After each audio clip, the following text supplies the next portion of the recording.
Kien kap ta' skola partikolari li bat jinforma lil ġenituri tal-istudenti tiegħu li ċ-ċirkolari minn issa l-qoddim se jintbagħtu biss bl-Ingliż, deċiżjoni li ttieħdet hekk kif l-ammont ta' studenti barranin li attendu f'din l-iskola żdied sew fl-aħħar snin, bil-konsegwenza li komunikazzjoni bil-Malti m'għadix effettiva.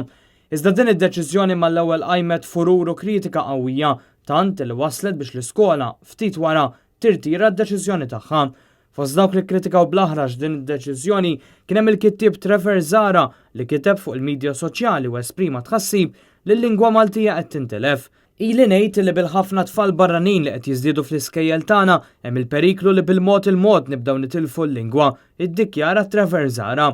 Issa beda jberraq bis-serjetà araw din iċ-ċirkolari tal-mistħija li ċertu kap tal-iskola bat lil ġenituri kompla Trevor Zara li ppubblika ċirkolari kif waslet għandu. Zara qal li hu għandu d-dettalji kollha tal-ema skola hi u min hija l-persuna responsabbli iżda ddikjara li għalissa mhux se jxandarhom. Dan waqt li nnota li kien hemm imbagħad jipprotesta mal-awtoritajiet imma baqa' bla tweġiba. Waqt li qal li din il-mossa tal-kap tal-iskola hija tal-mistħija esprima tħassib li għal xi wħud il-bilingwiżmu jfisser biss li jitwarrab il-Malti. Minkejja li d-deċiżjoni taċ-ċirkolari ġiet irtirata, il-mossa li provat tagħmel din l-iskola ġibdet baraxx ta' kummenti fuq il-medja soċjali u tħassib kbir mill-ġenituri tat-tfal.